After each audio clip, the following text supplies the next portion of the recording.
Alléluia. Je vous salue dans le nom du Seigneur Jésus. Depuis hier, nous avons commencé notre séminaire ayant trait au mariage. Et le thème que nous avons commencé à développer est le suivant: un esprit nouveau dans un couple nouveau. Ceci implique l'idée de restauration. Et il est important pour nous d'accepter dans notre vie des conseils, des directives venant de notre Dieu pour pouvoir arranger ce qui peut être arrangé. Nous avons commencé avec le premier point hier. Qu'est-ce qui a fait vieillir ton mariage? La question était posée et nous avons essayé de répondre au point A, le milieu éducatif. Nous avons vu comment le milieu éducatif peut produire des effets négatifs dans la vie d'un homme adulte. Puisque, étant enfant, nous subissons certaines influences de notre société, de nos coutumes, ou encore de nos parents ou de nos proches parents. Des choses négatives peuvent résurgir dans notre vie une fois adultes. Nous avons parlé, à titre d'exemple, des enfants qui ont grandi dans des foyers où il y avait beaucoup de brutalité, des injures gratuites et des choses semblables. L'alcoolisme, la prostitution, ou encore des enfants même qui ont été orphelins à très bas âge, sont des personnes qui ont un déficit d'affection et qui grandissent parfois avec une certaine brutalité dans leur vie parce qu'ils n'ont pas appris à aimer, ils n'ont vu personne aimer autour d'eux, ils n'ont pas entendu des paroles d'affection, ils sont même incapables de dire à quelqu'un « je t'aime ». Pourquoi? Parce que ce n'est pas leur vie, ils n'ont pas connu cela, ils n'ont connu que brimades, insultes, maltraitance. Alors le milieu éducatif a un grand rôle à jouer dans la vie de tout homme. Et c'est pour cela qu'il est important de se libérer de ces choses et surtout d'avoir compassion de son conjoint en pensant à la manière dont il a été élevé ou de quel milieu il est sorti. Vous pouvez prendre à titre d'exemple quelqu'un qui a été élevé ici en Europe et quelqu'un qui a été élevé dans un pays dictatorial. Je crois que vous verrez la différence si ces deux hommes se parlent ou discutent. Si celui qui a été élevé dans un milieu dictatorial n'est pas affranchi, vous sentirez tout de suite dans son langage, dans son vocabulaire, il y a toujours quelque chose comme le commandement parce qu'il n'entend que ça dans son pays. Et il ne saura pas parler comme quelqu'un qui est élevé dans un milieu démocratique. Donc ce sont des choses qui nous poussent à comprendre que l'homme est influençable. Un singe, tu peux l'élever dans ces beaux bâtiments, mais après 1 an, 2 ans, relâche, une fois qu'il voit un arbre, il ne se pose pas de questions. Il monte dessus sans problème. C'est l'instinct. Donc ça existe en lui. Mais l'homme, si tu l'élèves là où il y a des singes, il devient comme un singe. Si tu l'élèves là où il y a des cochons, et il est comme les cochons. Si tu le mets là où il y a les chimpanzés, il réagira comme les chimpanzés. Tu prends un enfant anglais, tu l'amènes à 1 an, 2 ans, tu l'amènes en Chine, il grandit, c'est un Chinois. Tu prends un Chinois, tu le fais grandir ici, c'est un Anglais. Alléluia. C'est ça l'homme. Il change, il varie, il est influencé par les milieux. Voilà pourquoi nous avons trouvé important de parler du milieu éducatif, puisque souvent, il y a des personnes qui condamnent leur conjoint sans pour autant examiner qu'est-ce qui fait que mon mari soit ce qu'il est, qu'est-ce qui fait que ma femme soit ce qu'elle est. Et si tu examines cela, tu auras compassion, parce que l'amour conduit à la compassion. Tu vas te dire que ce n'est pas la faute de ma femme, ce n'est pas la faute de mon mari, mais il a été influencé par le milieu où il a été élevé. Alors je ne peux pas blâmer mon mari ou blâmer ses milieux, mais je dois faire de mon mieux pour l'aider à s'en sortir. Et la meilleure façon de l'aider à s'en sortir, c'est que moi, je commence à changer à son égard, à montrer un peu plus de compréhension, plus d'attention. Et je crois que quand tu changes, tu peux changer ton entourage. comme nous l'avons expliqué hier, que si un fou rentrait ici, je crois que nous ne pouvons plus rester tranquilles comme nous sommes. Chacun cherchera à se protéger ou à protéger ses enfants. Pourquoi? Parce qu'un homme troublé est rentré dans la salle. Mais si un homme de paix rentre, nous ne nous posons pas de questions. Cette personne va s'asseoir sans problème. Donc un homme troublé trouble la société. Un homme de paix transmet aussi la paix dans la société. Alléluia. Alors, ce n'est qu'un petit rappel. Je crois que si vous vous procurez les DVD ou les CD d'hier, pour ceux qui étaient absents, vous aurez tout ce que nous nous sommes dit. Alors, nous avons vu au point B, c'est pour vous rafraîchir la mémoire, nous avons vu au point B qu'il y a aussi ta propre personnalité. Au point B, nous avons dit ta propre personnalité. C'est-à-dire, il y a des gens qui ont des parents bien élevés, qui ont grandi dans une bonne société, mais eux-mêmes sont des ratés sociaux. Donc cela sort de quoi? Sort du caractère. Alléluia. Du caractère personnel. Donc il est important maintenant que tu veilles sur toi pour t'en sortir. Et quand tu te rends compte que ton caractère te rend un mauvais service, ne garde pas la même ligne. Change. Parce que la vie est courte.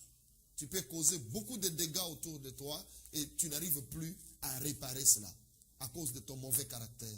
Alors il est important de savoir que il n'y a pas que le milieu éducatif qu'il faut blâmer. Ta propre personnalité.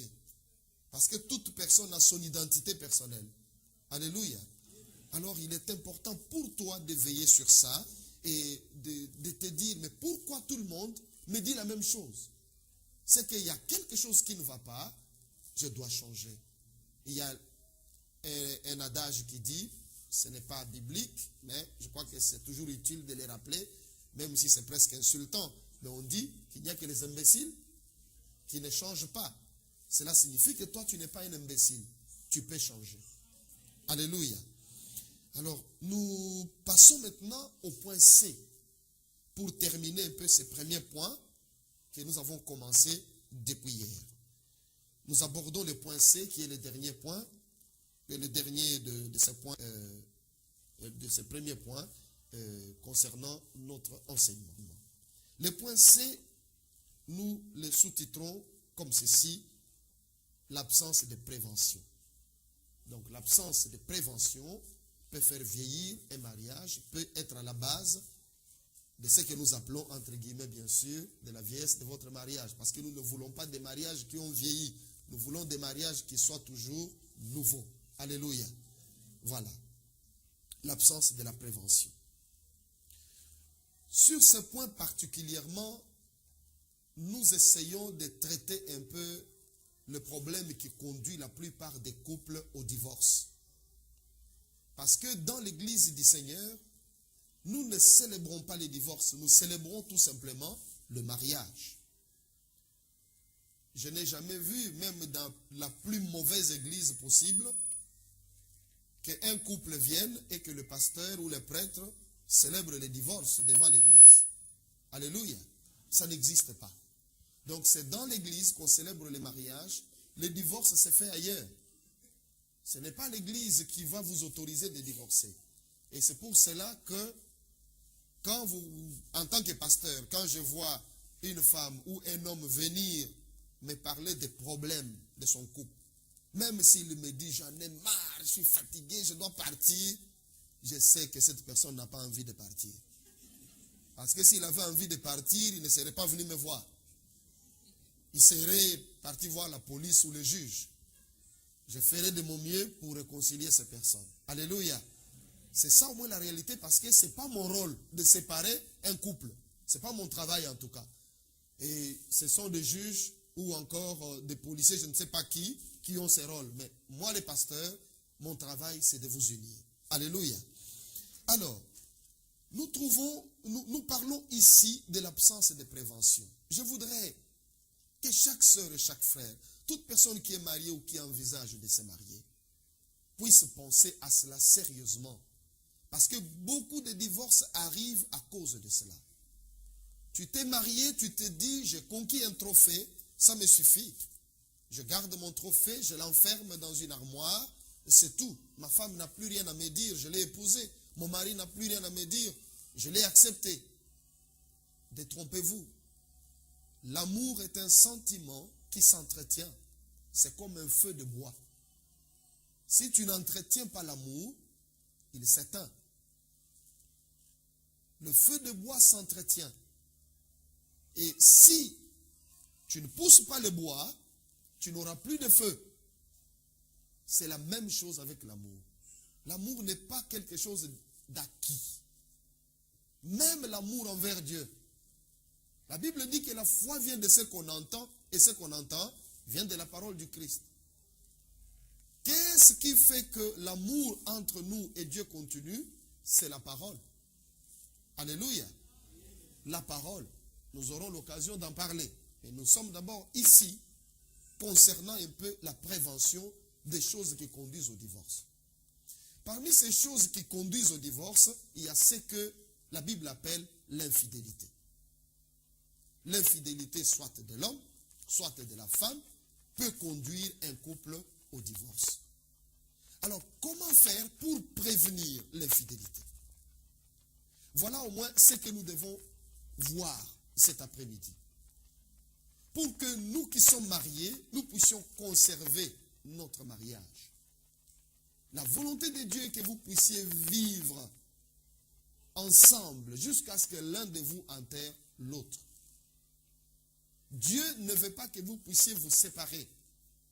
Et vous ne devez pas attendre la dernière minute quand tout est consommé pour chercher à racoler des morceaux. Parfois, ou la plupart des cas, ça ne marche pas. Voilà pourquoi on dit, mieux vaut prévenir que guérir. Donc il faut prévenir ces choses. Et il y a moyen d'éviter beaucoup de scandales dans ce sens. Cela est possible. Alors, nous allons lire un test. Et ce test va nous aider un peu à notre réflexion de cet après-midi. Nous sommes dans 2 Samuel, chapitre 11. 2 Samuel 11, de 1 à 3. La Sainte Bible nous dit ceci. L'année suivante, au temps où les rois se mettaient en campagne, David envoya Joab avec ses serviteurs et tout Israël pour détruire les fils d'Ammon et pour assiéger Rabat. Mais David resta à Jérusalem. Un soir, David s'éleva de sa couche. Et comme il se promenait sur le toit de la maison royale, il aperçut de là une femme qui se baignait et qui était très belle de figure. David fit demander qui était cette femme et on lui dit, n'est-ce pas Bathsheba, fille d'Eliam, femme d'Uri, le Héthien? Alléluia. Nous sommes ici dans ces problèmes qui étaient arrivés à David, le roi et le prophète d'Israël. Cet homme avait connu un problème sérieux. Il était tombé dans l'adultère. Et il ne s'était pas arrêté là, voulant dissimuler la chose, parce que cette femme était tombée enceinte. Voulant dissimuler la chose, qu'est-ce qu'il a fait? Il est allé jusqu'à tuer, à faire tuer, disons, le mari de Bathsheba.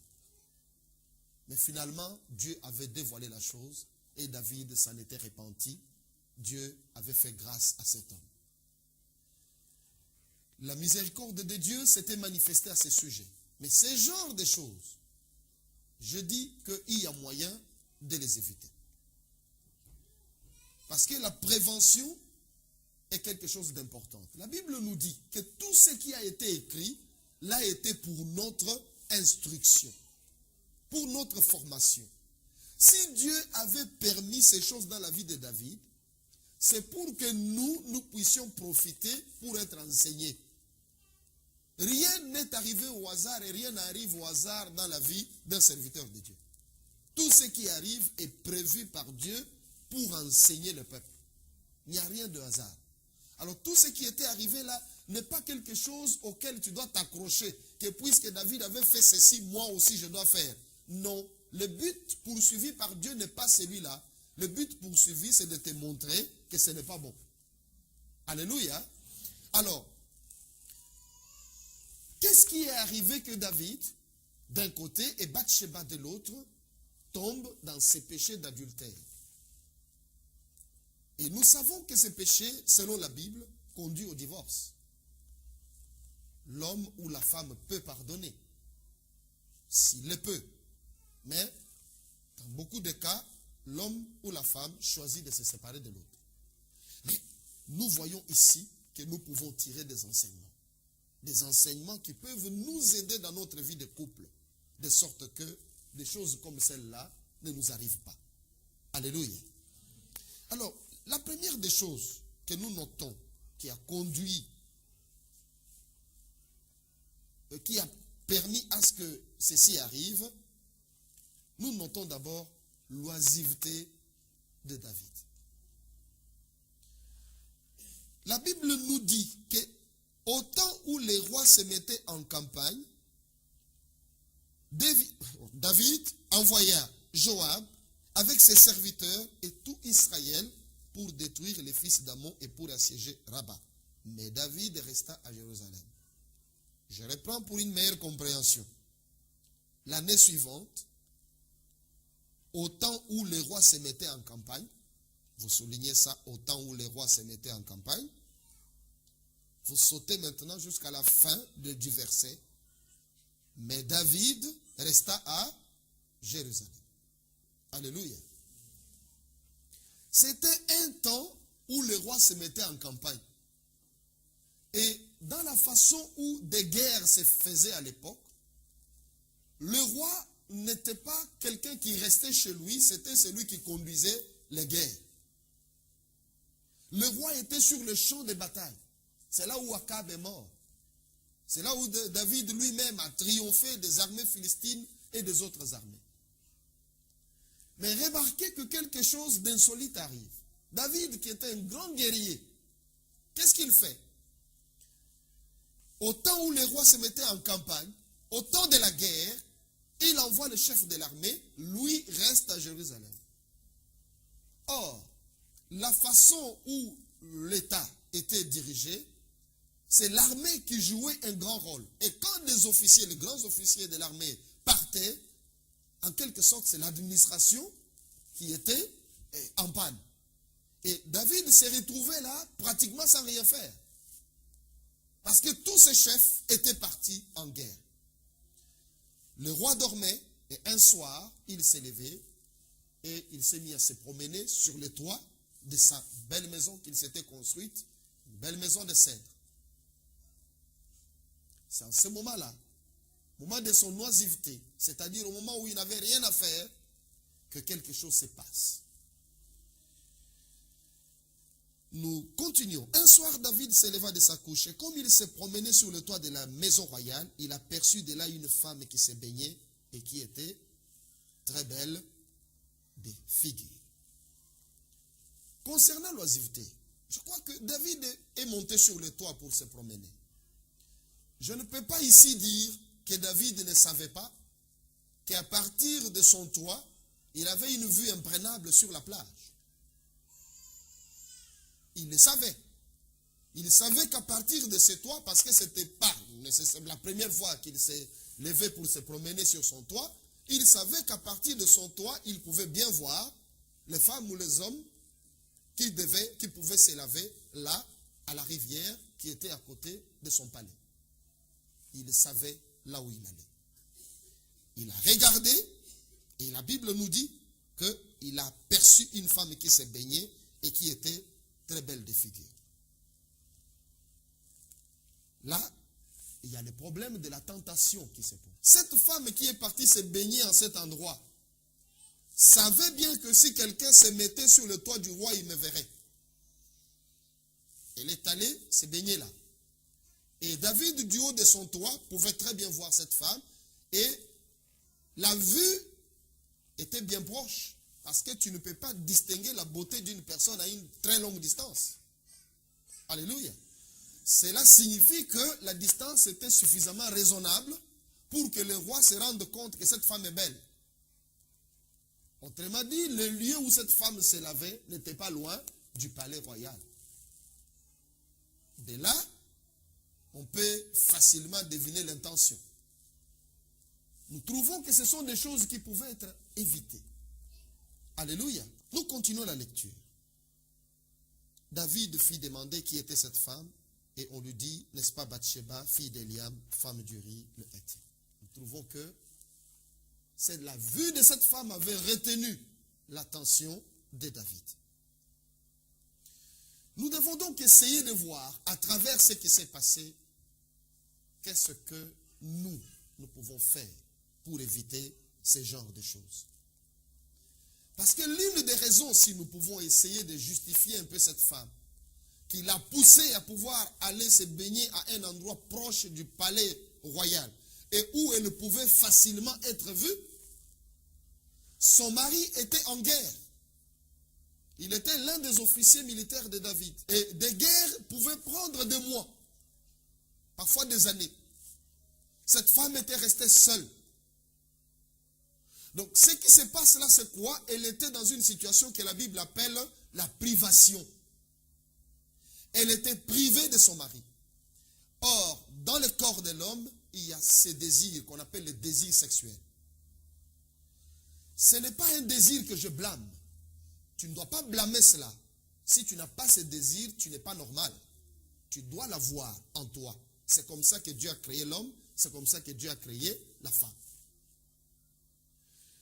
Mais seulement le fait que cette femme vivait la privation l'a poussée certainement à pouvoir faire ce qu'elle avait fait.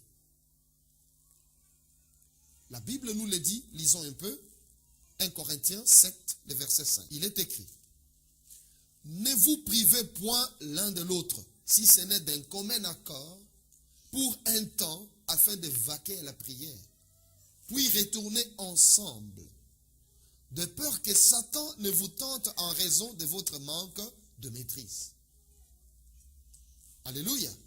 Voilà le conseil que le Saint-Esprit donne. Ce conseil est clair. Ce conseil nous fait comprendre que quand un homme et une femme sont mariés, ils doivent vivre pleinement leur intimité. Et que s'il faudra se séparer, se priver, comme la Bible le dit, il est important qu'il y ait un accord et on donne une raison valable, la raison de la prière. C'est-à-dire, vous êtes en jeûne et en prière, ou l'homme est en jeûne et en prière, ou la femme est en jeûne et en prière. Quelqu'un peut se dire aussi que je me prive de ça pour chercher un peu la face de mon Dieu. Je vais dormir par terre. Alors la Bible nous dit que pour vaquer à la prière pour un temps, et puis retourner ensemble, pourquoi? De peur que Satan ne vous tente en raison de votre manque de maîtrise. L'avertissement est clair. Que Satan peut tenter le chrétien qui n'est plus avec sa femme ou la chrétienne qui n'est plus avec son mari. Satan peut tenter. La Bible utilise bien le mot peur. De peur que. Prenez cela très au sérieux. Prenez cela très au sérieux. Bien entendu, il peut y avoir d'autres raisons. Quelqu'un peut voyager.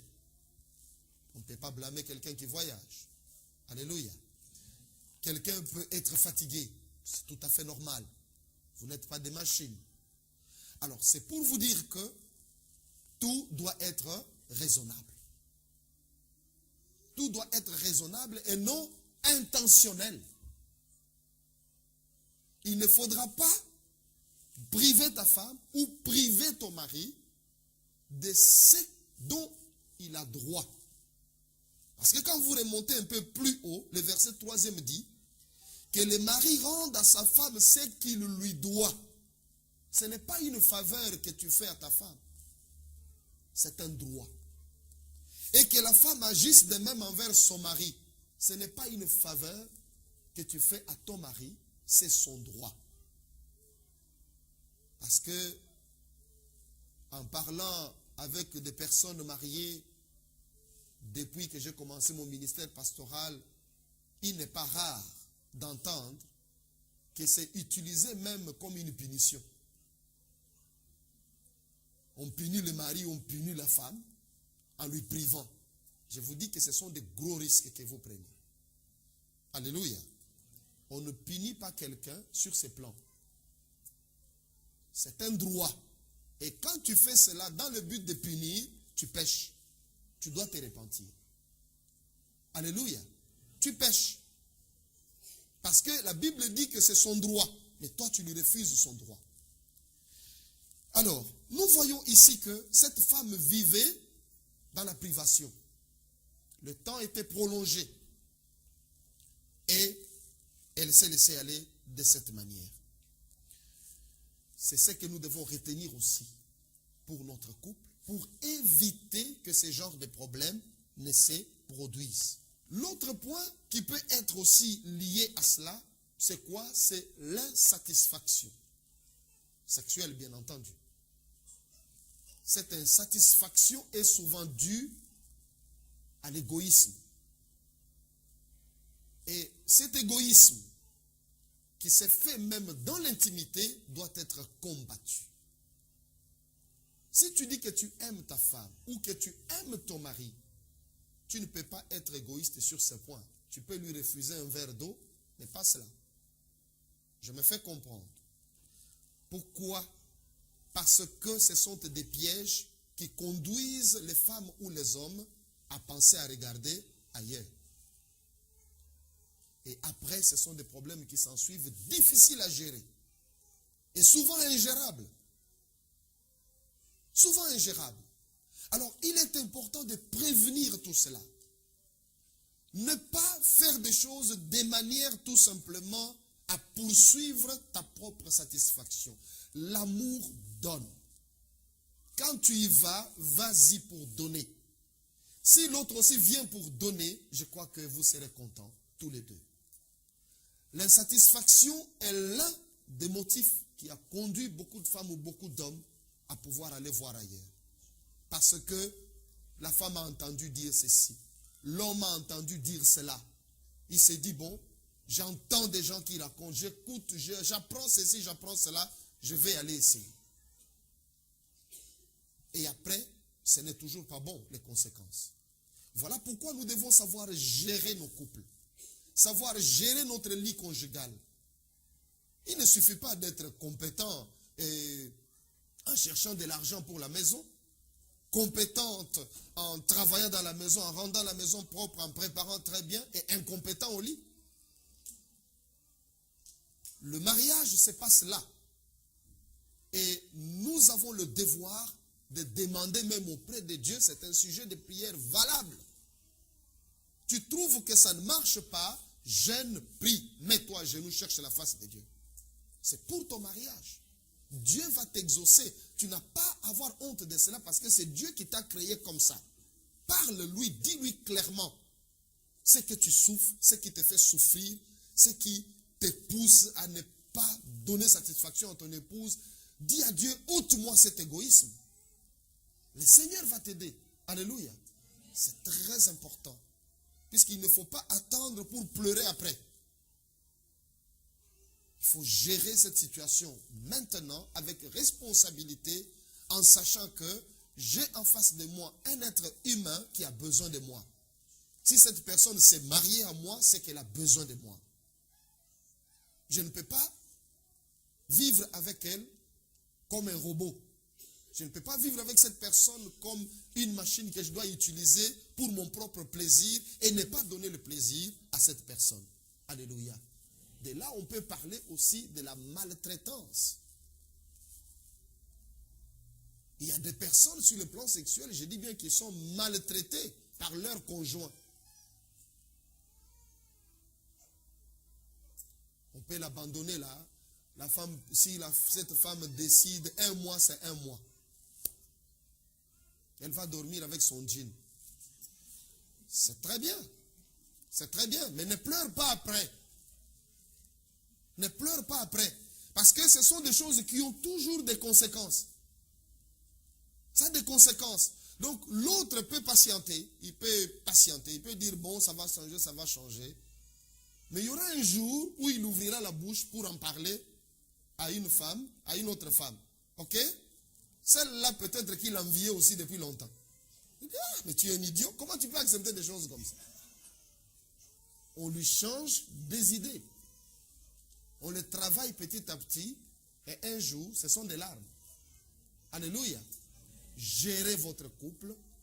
Et si vous êtes un meilleur gestionnaire, commencez par gérer les lits conjugaux.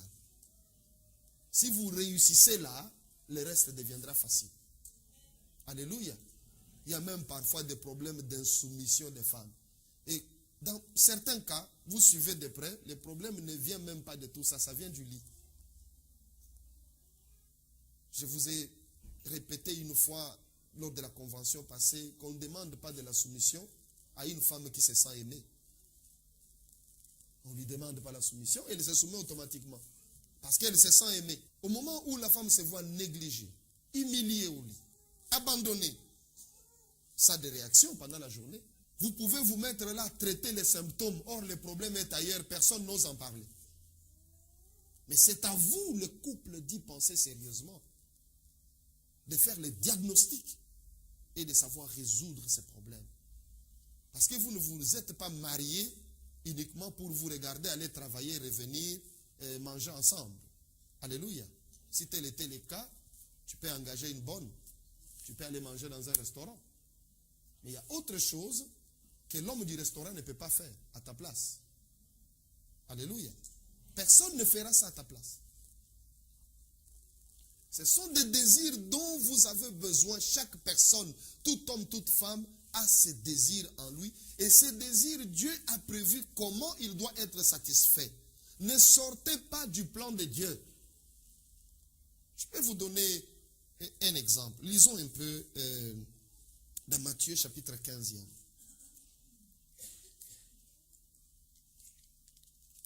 Le livre de Matthieu chapitre 15, lisons le verset 32. Matthieu 15, 32.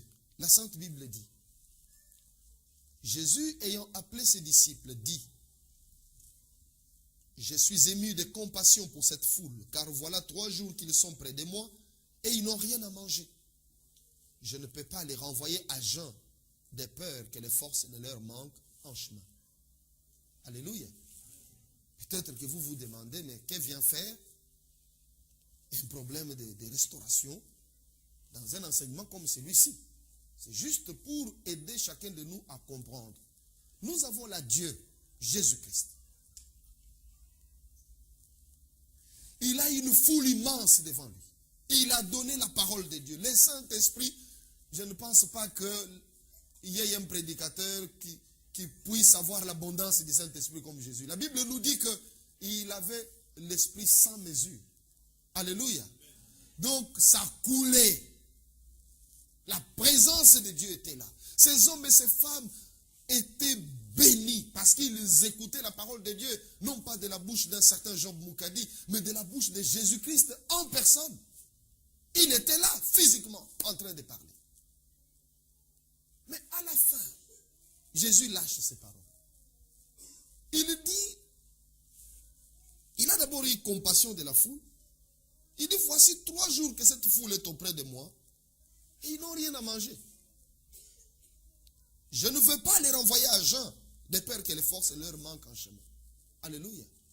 Je voudrais seulement vous faire remarquer que Jésus n'a pas dit à ces gens, bon, vous êtes restés 3 jours avec moi, vous avez écouté la parole, allez-y, ma force va vous accompagner sur la route jusqu'à la maison. Personne ne va tomber sur la route. Personne ne manquera de force. Vous allez arriver chez vous, vous allez manger et vous serez rassasiés. Jésus a dit cela? Non. La force physique n'était pas à trouver dans la prière de Jésus ou dans la parole de Dieu, mais dans la nourriture. Il devait manger les pains que vous achetez dans des supermarchés. Ces pains-là. Et il devait manger soit du poisson, soit toute autre chose. Je dis seulement que le corps de l'homme a des besoins. Des besoins qui doivent être satisfaits de la manière que Dieu a prévue. Parce que celui qui a prévu que l'homme mange, c'est Dieu. Jésus n'a pas changé ça. J'ai un ancien copain là au Congo, lui ne prie pas, mais sa femme prie. Alors, je l'enseignais un jour sur ces choses, puisqu'il avait l'habitude de partir. S'il part une semaine, c'est une semaine, 2 semaines. Alors il dit, non, j'ai une sœur en Christ à la maison. Je lui ai dit, détrompe-toi. La parole de Dieu que nous prêchons ne remplace pas, ne peut pas satisfaire ces désirs-là. le Saint-Esprit ne viendra pas faire ton travail. Ça, c'est ton travail à toi en tant que mari. Le Saint-Esprit ne le fera pas. La parole de Dieu ne le fera pas. C'est à toi de le faire. Alors, c'est pour dire que Jésus en personne a dit, il faut leur donner la nourriture physique, visible. Il a dû multiplier le pain. Ces gens ont mangé et ils sont partis. C'est la même chose concernant ces désirs, qui est le désir sexuel. Il y a un moyen de les satisfaire qui est prévu par Dieu, alors ne sortez pas de ces moyens. Ne pensez pas qu'en jeûnant beaucoup, tu vas enlever. Tu ne peux pas enlever cela. Plus tu jeûnes, plus ça devient grave. Alors il faudra faire très attention là-dessus. Et ne pas contourner la voie de Dieu. Alléluia. La convoitise des yeux a poussé David à demander, mais qui est cette femme-là? Il avait regardé, il a été séduit par ce que la Bible appelle la convoitise des yeux. David était au-dessus de son toit. Cette femme s'est baignée juste à côté de chez lui. Et il a convoitise des yeux. Alors quelque chose qui peut vous aider beaucoup aussi, c'est cela. Apprendre un peu à discipliner les yeux. Je ne dis pas que vous puissiez marcher avec des bandeaux sur les yeux. Mais le problème n'est même pas dans la rue. Le problème est dans votre propre maison. Quel genre d'émission tu regardes? Tu as 1000 chaînes, très bien. 2000 chaînes, très bien. Quels sont tes programmes favoris aux heures perdues de la nuit? Si tu peux avoir la réponse, c'est une bonne chose. Si tu regardes seulement les infos, les footballs, c'est bien. Mais si tu sais ce que je dis, je crois qu'il est important de savoir que ce sont des choses qui apportent la suggestion. Et si tu n'es pas suffisamment mûr, je crois qu'une semaine, c'est beaucoup. Alléluia. Parce que ceux qui font ces émissions, ce sont des professionnels. Leur but, c'est d'avoir des clients. Et tu es parmi les clients potentiels. Le fait que tu les écoutes, tu peux dire, je n'aime pas, tu écoutes. Finalement, tu deviens un disciple. Tu ne peux plus aller au lit sans les regarder. Tu ne peux plus rien faire. Si tu ne les as pas regardés, tu ne peux rien faire de bon. Tu es devenu un disciple. Sors vite de cette école. Annule ton inscription. Sors de cette école.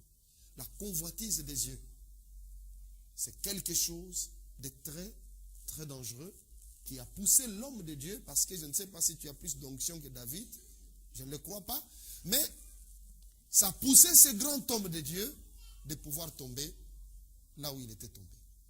Alléluia. Lui, il est tombé, il s'est relevé. Peut-être que toi, tu tomberas sans te relever. Il faut prévenir. Alléluia. Il faut prévenir. Je sais que Dieu a la puissance de relever ses serviteurs. Je parlais avec un abbé au Congo qui se moquait d'un pasteur qui était tombé. Moi, je lui ai dit, toi, tu ne dois même pas te moquer, parce que s'il est tombé, c'est parce que lui était debout. Mais vous ne tombez pas parce que vous êtes toujours couché. Il n'y a pas moyen que vous puissiez tomber. Si quelqu'un tombe, il était debout. Donc, comme il était debout, il se relèvera. Alléluia.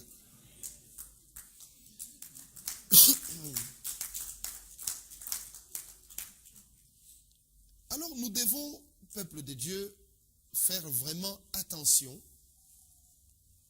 Nous devons faire attention. Éviter aussi, j'ai parlé de la maltraitance. Il y a aussi cette maltraitance verbale.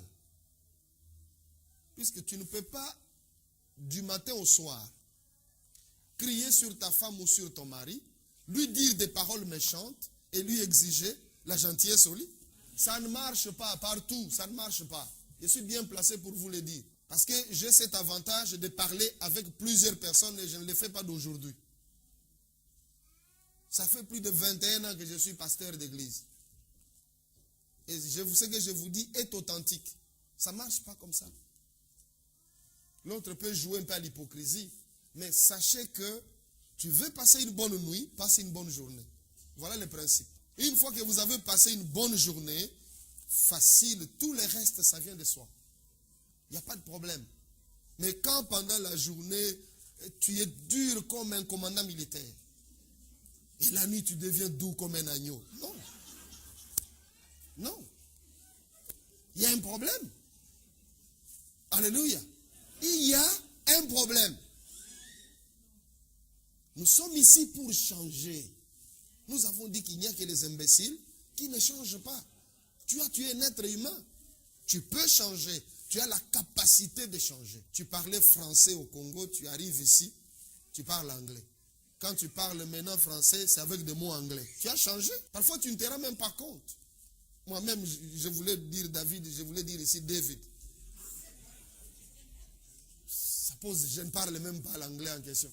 Mais regarde un peu comment l'influence est là. L'influence est là. L'homme change. L'homme change. Tu peux changer. Il y a moyen. Parce que le but, c'est quoi que nous poursuivons ici? C'est d'exercer notre amour. Nous sommes des chrétiens. Si toi, un mari chrétien, une femme chrétienne, ton mari ou ta femme ne peut même pas trouver cet amour en toi, tu t'imagines que son amour pour Christ peut croître? Non. Il va se dire, mais si lui qui est chrétien ou elle qui est chrétienne, il est comme ça, ou elle est comme ça.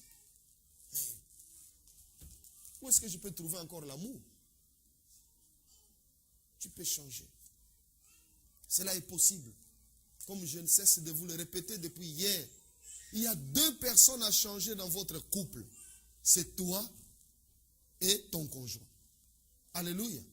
Ces 2 personnes, tu as la responsabilité de les changer. Mais pour y parvenir, la première personne que tu dois changer, c'est toi-même. Change-toi. Une fois que toi, tu as changé, tu seras étonné des résultats que tu vas obtenir dans l'autre. Tu seras étonné. Parce que depuis des années, je peux recevoir un coup de fil d'une soeur ou d'un frère. Ah non, tu sais, hier, il a fait ceci. Hier, elle a fait ceci. Ah, vraiment, je suis content. Tu vois, cette personne est contente de son mari ou de sa femme, du fait que quelque chose que son conjoint ne faisait pas, il l'a fait. Cette personne téléphone son pasteur pour lui dire, ça lui fait une joie débordante. Pourvu que ça continue. Que tu ne changes pas seulement avec le temps que l'onction de ces séminaires demeure sur toi. Une semaine, 2 semaines après, on n'en parle plus. Tu retournes toujours dans tes vieilles habitudes. Non, ça, ce n'est pas changer. Alléluia. Il faut vraiment changer. Prends la décision. Tu peux le faire, mon frère. Tu peux le faire, ma soeur. Tu peux le faire. Ne maltraite pas ta femme ou ton mari avec des propos désagréables. Tu tiens n'importe quel discours. Parce que ta bouche peut te rendre un très mauvais service. Je peux te dire que l'état de ton foyer actuel est l'image de ce que vous vous dites, ton mari et toi. Alléluia. C'est le niveau de votre conversation qui détermine la façon d'être de votre couple. Si vous ne passez votre temps qu'à vous quereller, vous vous attendez à quoi? Vous espérez que, qu'est-ce qui va se passer après? C'est des choses comme celles qu'on est en train de parler ici. Faites bien attention à vos conversations. Comment vous parlez? Hier, nous avons essayé un peu de parler là-dessus. Je crois que chacun de nous a pu comprendre qu'il est important de savoir comment s'adresser à son conjoint. Tu ne dois pas parler, tenir n'importe quel discours et prendre n'importe quel mot. Cela est valable même pour votre entourage. Cela est valable. Je crois que la plupart d'entre vous vont au service. Puisque tu aimes le travail que tu fais, est-ce que tu peux tenir à ton manager n'importe quel langage? Pourquoi tu ne le fais pas? Tu as peur de perdre quelque chose, n'est-ce pas? Si tu vois quelqu'un commencer à se mettre là, toi manager, sache qu'il a envie de quitter le travail. C'est pas normal ça. Dès que tu vois ça, il veut partir. Et si ton mari, le doigt est toujours sur son nez, tu dois lui parler comme ça. C'est quoi? C'est quelle éducation?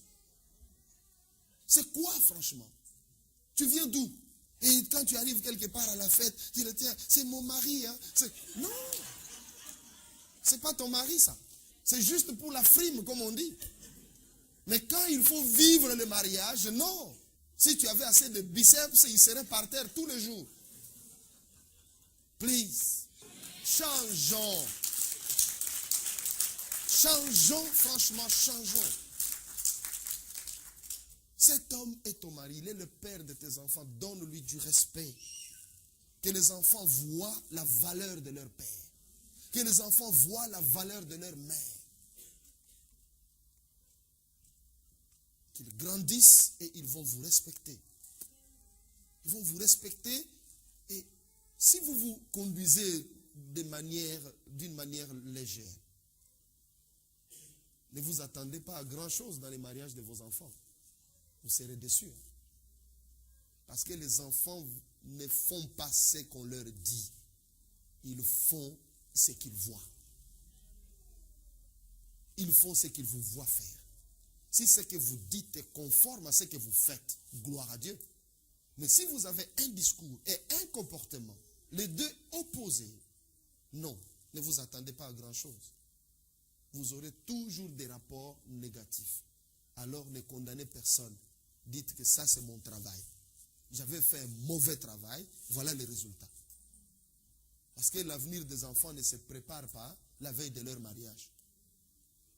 Ah, ma fille, tu vas te marier, tu sais, au mariage on fait comme ça. Tu répètes des choses comme un perroquet. Est-ce qu'un perroquet fait ce qu'il dit? C'est vrai ça? Vous avez déjà vu un perroquet qui fait ce qu'il dit?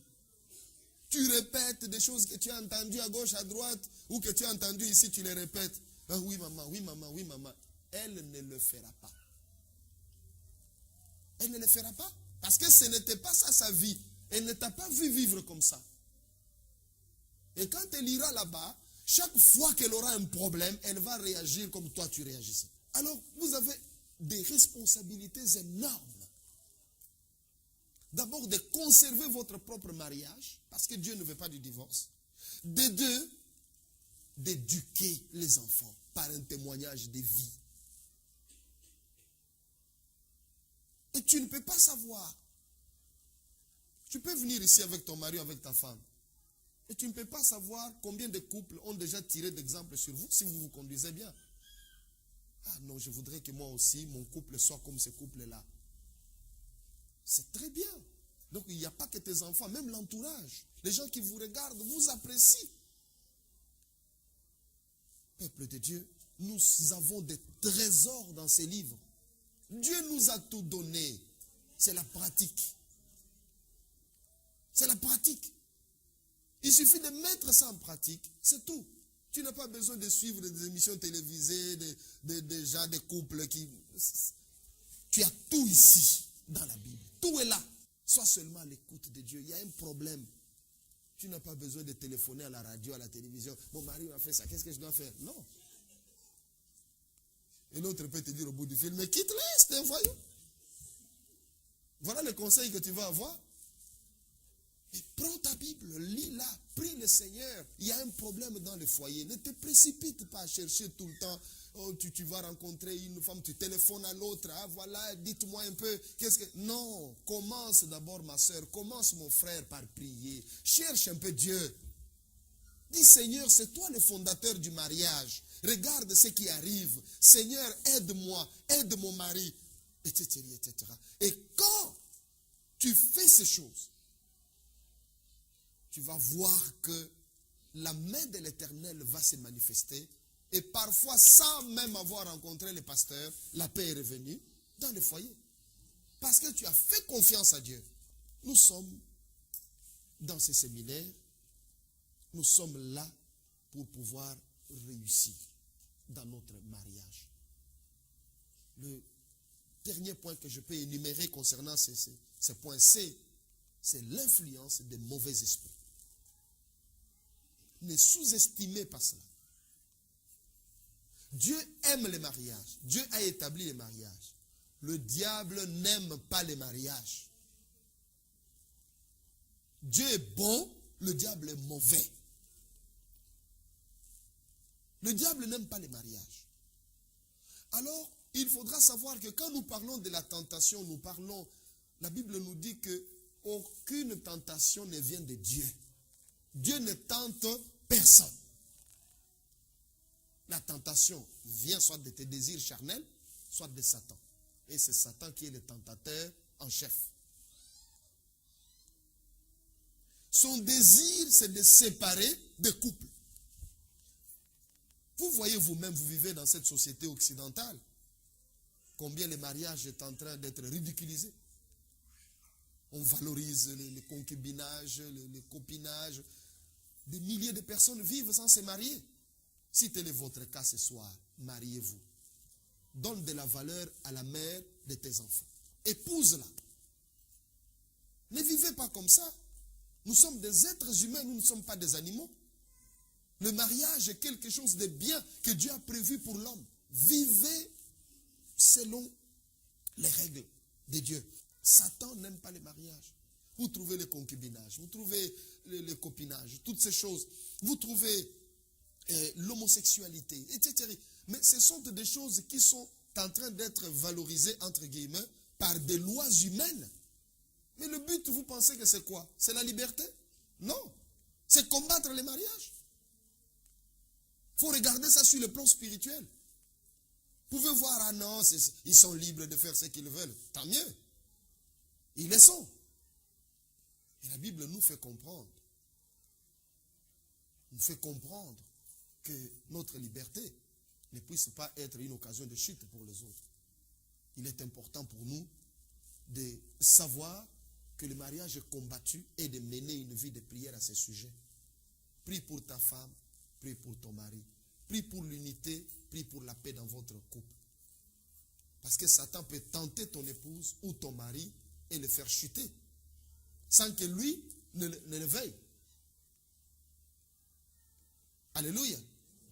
Et ça vient avec des faiblesses dans la prière. Il est important pour nous de penser toujours à cela. Et le Seigneur sera vraiment glorifié. Alors, nous passons maintenant au deuxième point, parce que là c'était le point C du premier point. Deuxième point, le remède du renouveau, c'est l'amour. Beaucoup de gens peuvent t'aimer sur cette terre. Tu peux passer, aller dans un quartier, aller dans une fête, tout le monde t'embrasse, tout le monde se réjouit de te voir, tout le monde est content de toi. Mais si tu n'es pas aimé par l'être que tu aimes, je crois que tout cet amour, l'amour même du monde entier n'a pas de sens. Alléluia. Tout le monde peut t'aimer, mais si l'être que toi tu aimes ne t'aime pas, ou tu ne te sens pas aimé par l'être que tu aimes, tout l'amour du monde n'a pas de sens. Alléluia. Je voudrais que nous puissions comprendre, comme nous l'avons dit, que l'amour est le besoin fondamental de l'homme. C'est vraiment un besoin fondamental de l'homme. Et il n'y a pas un grand bonheur que de se sentir aimé par l'être qu'on aime. Prenons un autre exemple. Prenons qu'il y a une personne que tu détestes. Cette personne vient, ah non, moi je t'aime, je veux que tu sois mon époux. Ne conditionne pas ton amour envers ton conjoint, ne conditionne pas l'amour. Ne dis pas que s'il ne change pas, il va voir. Non. Ça, c'est pas l'amour, selon Dieu. L'amour, selon Dieu, ne se mérite pas. C'est un don qu'on fait à l'autre.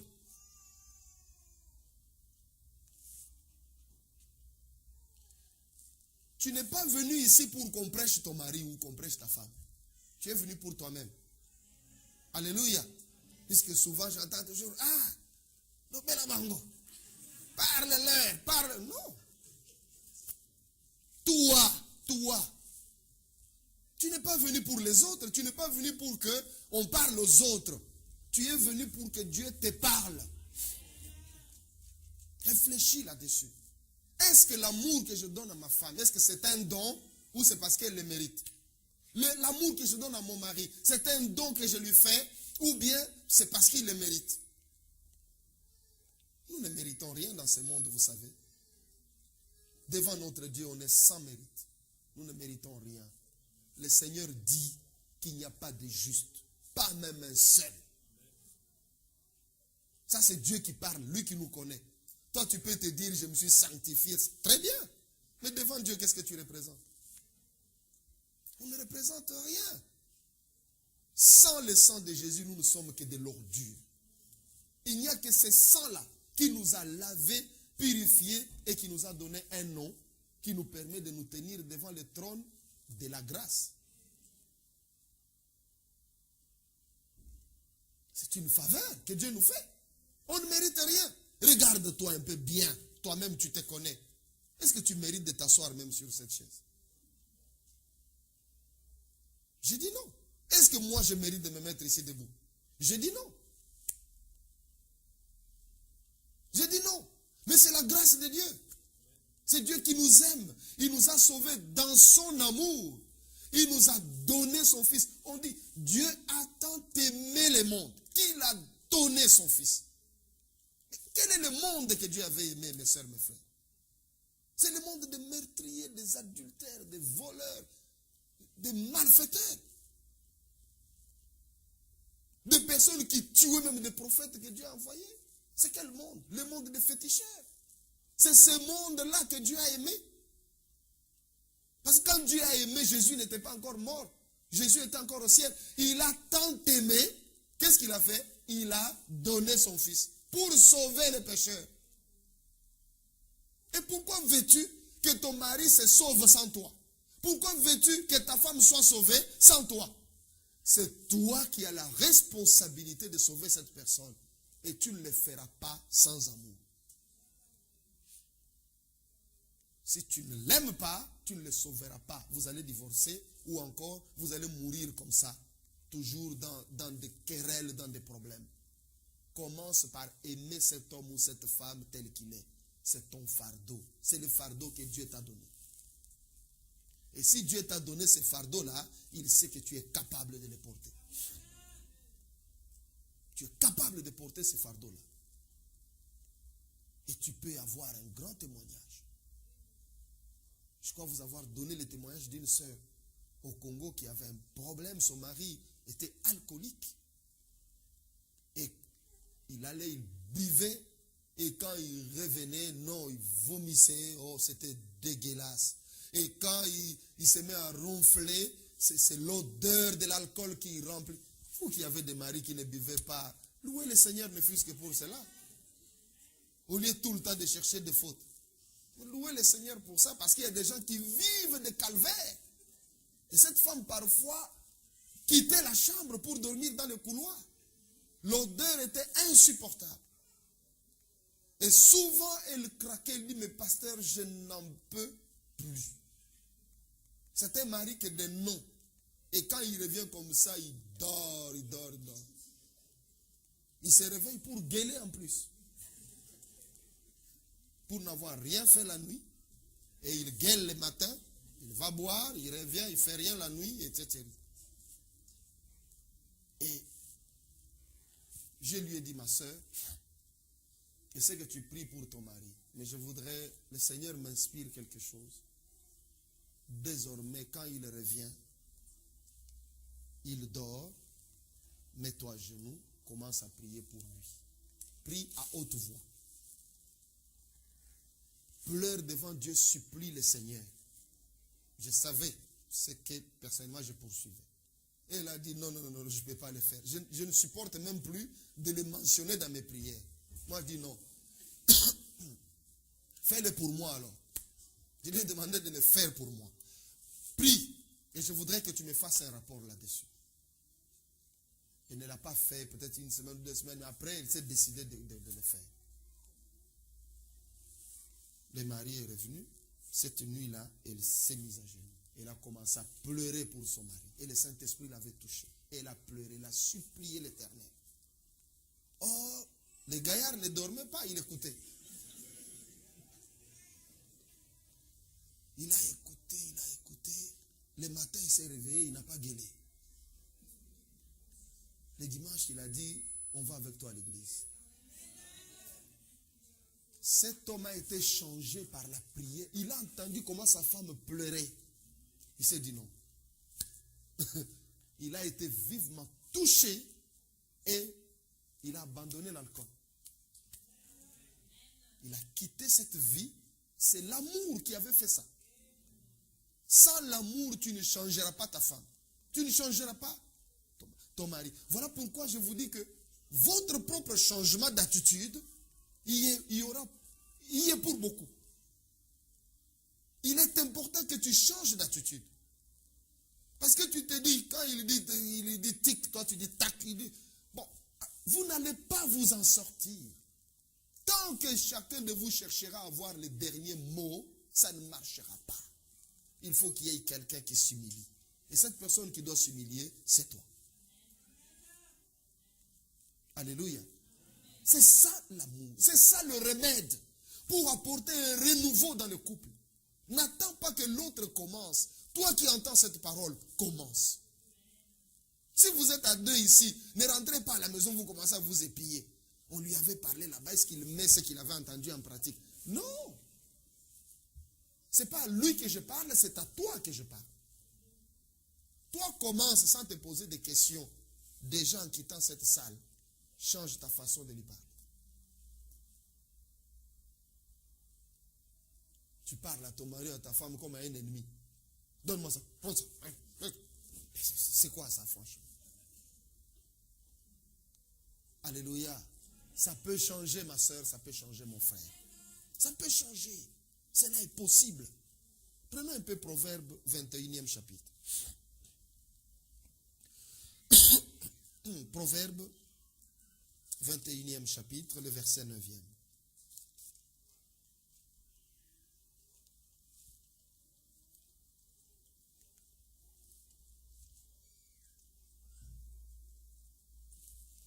Proverbe 21, 9. La Sainte Bible nous dit ceci. Mieux vaut habiter l'angle d'un toit que de partager la demeure d'une femme querelleuse.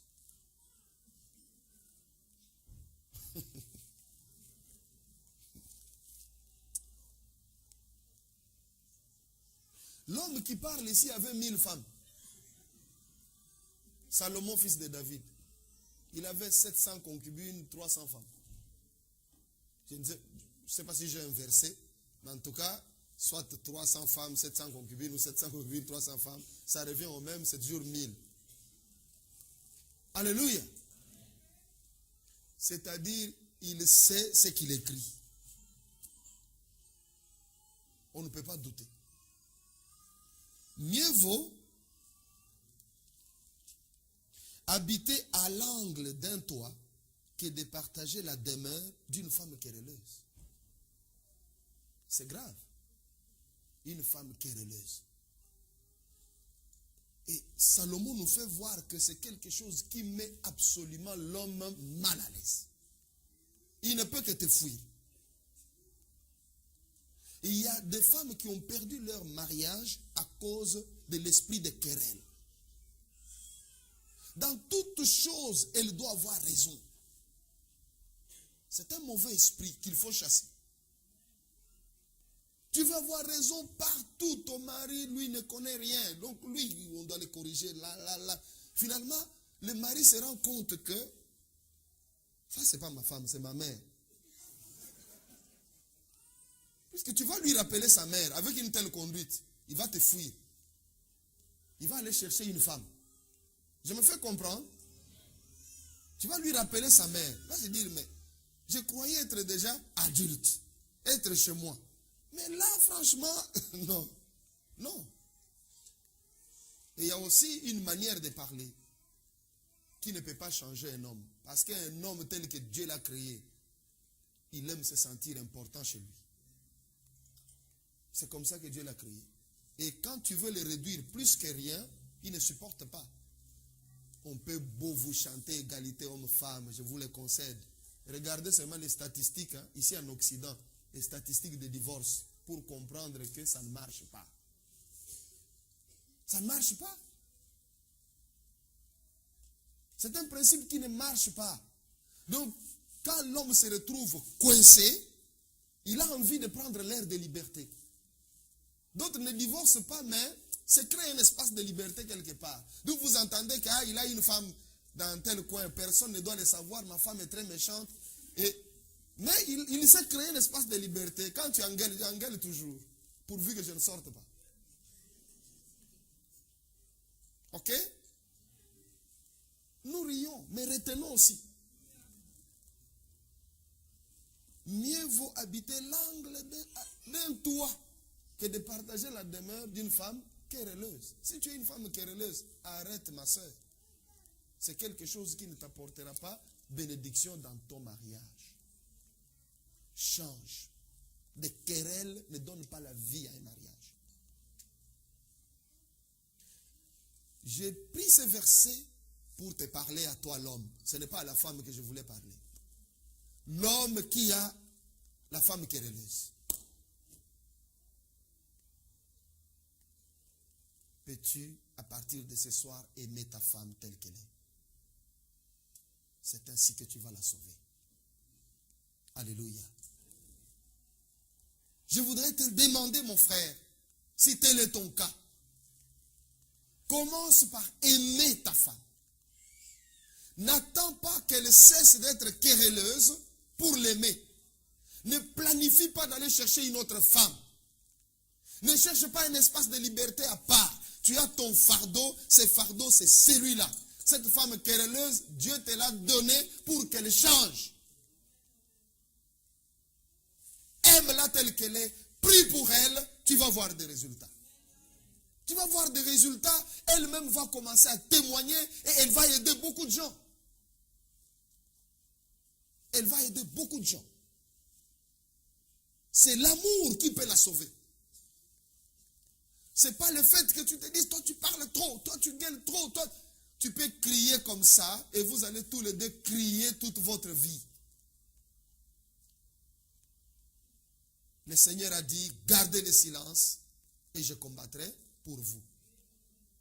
Prenez un peu le temps de prier pour votre femme, pour vos femmes, pour une femme qui se conduit de cette manière. Et c'est un exemple qui t'aidera en tant que chrétien à avoir un témoignage que j'ai eu une femme difficile, mais puisque j'aime Dieu et que j'aime ma femme, je suis parvenu à la changer. Alléluia. Le grand remède, c'est l'amour.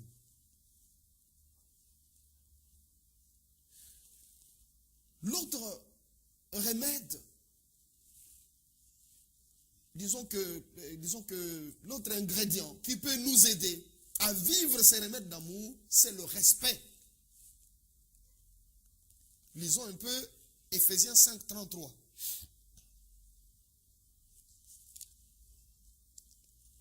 Ephésiens, l'épître de Paul aux Éphésiens, chapitre 5e, le verset 33e. Il est écrit, Ephésiens 5, 33, « Du reste, que chacun de vous aime sa femme comme lui-même, et que la femme respecte son mari. » Alléluia.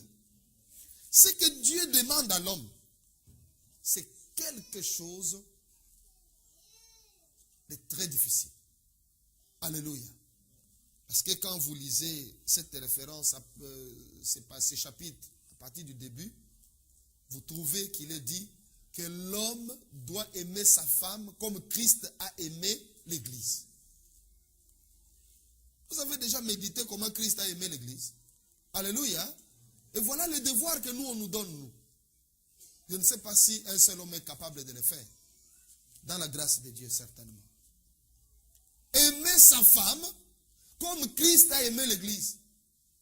Comme je l'ai dit tout à l'heure, Christ a aimé l'église quand l'église était encore dans le péché. Dans l'adultère, dans le vol, dans les mensonges, dans le fétichisme, l'idolâtrie, dans toutes ces choses, Christ aime, il vient, il meurt sur la croix. Regardez un peu, quand Christ entre au ciel, il entre avec qui? Avec un homme très juste qui était sur la terre, le plus juste des hommes? Non, un malfaiteur qui était condamné sur la croix. Je crois que même les anges étaient étonnés de le voir entrer avec un brigand d'il y a quelques heures seulement. Alléluia. Il lui dit aujourd'hui, toi, tu es avec moi au paradis. Cet homme venait de se repentir. Quelle bonne œuvre il avait fait? Aucune. Le fait seulement qu'il ait reconnu Jésus, Jésus a effacé tous les péchés. Il dit, allez, viens avec moi. Tu m'accompagnes. Je ne pars pas seul. Est-ce qu'un roi se promène seul? Non. C'est avec cet homme-là qu'il s'est retrouvé au ciel. Alors, peuple de Dieu, nous voyons comment Christ a aimé l'église. Il s'est sacrifié pour des pécheurs que nous sommes. Il a versé son sang pour des pécheurs. Mais toi, tu ne veux plus rien faire pour ta femme parce qu'elle est têtue. Demande pardon à Dieu parce que tu es en train de pécher. Alléluia. Puisqu'elle est têtue, je ne fais plus ça. Puisqu'elle est têtue, je ne fais plus ça, je ne fais plus ça. Tu attends qu'elle se corrige pour faire. Ça, ce n'est pas aimer comme Christ a aimé.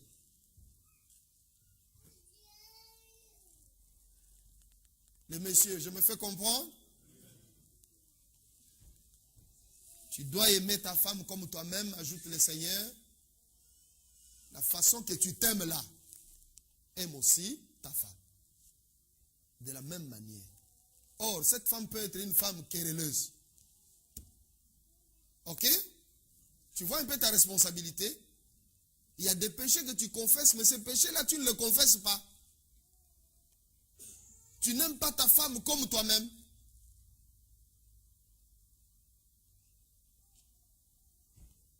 Il y a beaucoup de preuves que je n'ose pas citer. Peut-être vous allez vous quereller sur la route. Mais toi-même, essaye un peu de voir. Parce que nous le verrons dans la suite, certainement demain, si Dieu nous fait grâce.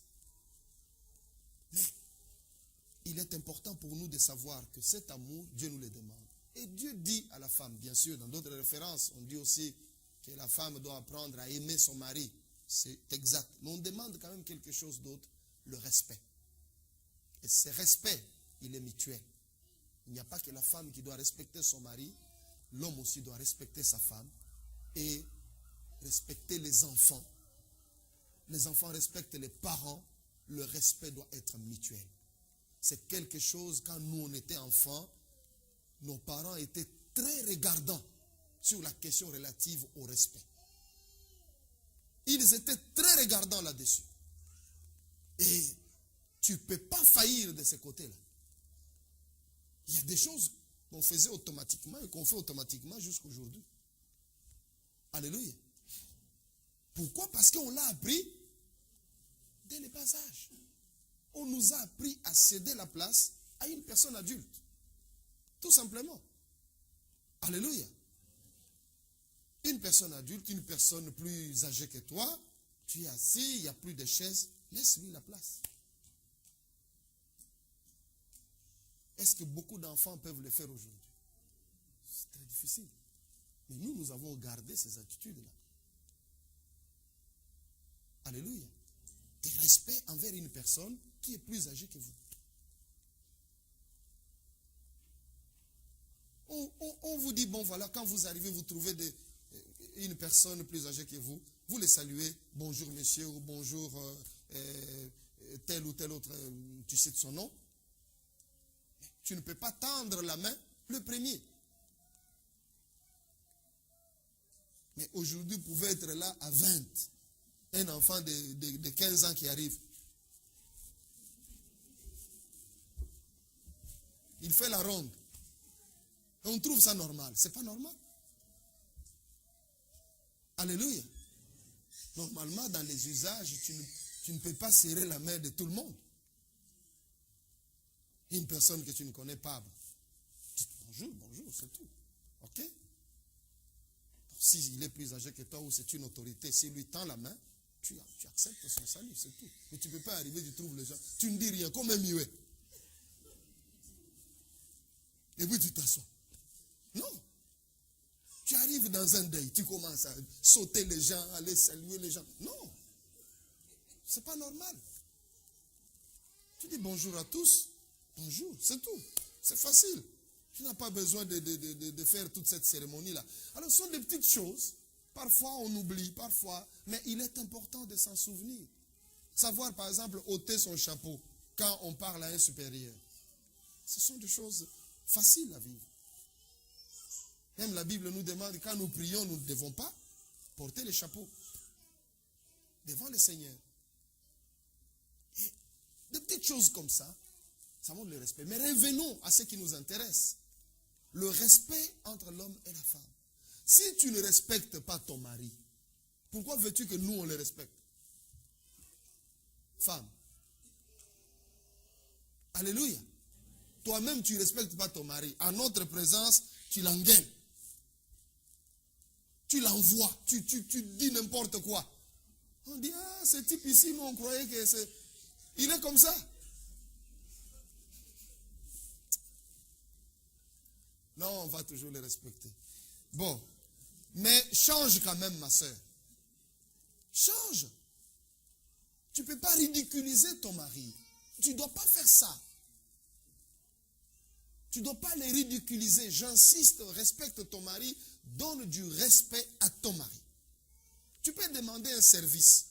On sait tous comment on demande un service à une personne qu'on respecte. Alléluia. Demande le service avec respect. C'est bien. Le mari va te rendre ce service-là. Ou tu demandes un service à ta femme. Elle va le faire.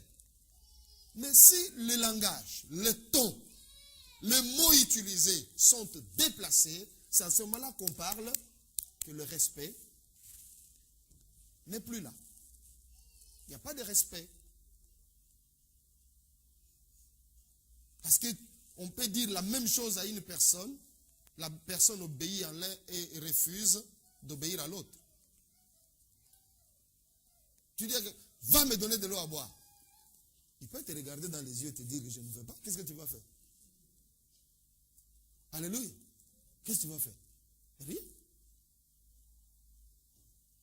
L'autre personne arrive, lui dit, s'il te plaît, est-ce que je peux avoir un verre d'eau? Et la personne se lève gentiment, chercher le verre d'eau. C'est ça le respect. Savoir parler. Il y a des gens qui ne savent pas parler. Or, savoir parler, ça s'apprend, ma soeur. Ça s'apprend, mon frère. Fais un effort. Si tu sais que tu parles mal et que les gens te reprochent, avant d'ouvrir la bouche, réfléchis. Qu'est-ce que je dois dire? Tourne ta langue. Sinon, tu vas te créer des problèmes toute ta vie. Ton mari doit être un bijou pour toi que tu entretiens. Ta femme est un bijou que tu entretiens. Tu ne peux pas accepter que quelqu'un manque du respect à ta femme ou quelqu'un manque du respect à ton mari. Alléluia. Alors toi-même commence. Commence à lui donner du respect. Que les gens qui vous entourent voient que tu respectes ton mari, tu le prends avec valeur. Et quand tu le prends avec valeur, toutes les autres personnes lui donneront aussi, lui accorderont aussi cette valeur-là. Le respect peut vous permettre d'aller loin dans votre couple, dans votre union. Vous pouvez aller loin.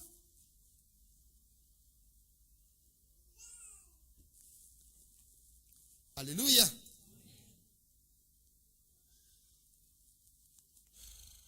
Je crois que je voudrais pas m'arrêter, mais je voudrais ce soir m'arrêter là. Demain, nous allons continuer avec des choses toujours importantes pour nos couples. Que ce que nous avons appris aujourd'hui puisse nous aider. Mais avant de pouvoir terminer, comme je l'avais promis, je voudrais des questions. Si tu as une question, tu peux la poser librement. Alors, on m'a dit quelque chose, que quelqu'un voudrait poser une question, mais les gens vont dire, ah, c'est dans son couple que ça se passe. Bon, faites les... Vous allez vous lever vous faites l'échange des questions. Comme ça, toute personne qui va poser la question, ça ne sera pas sa question.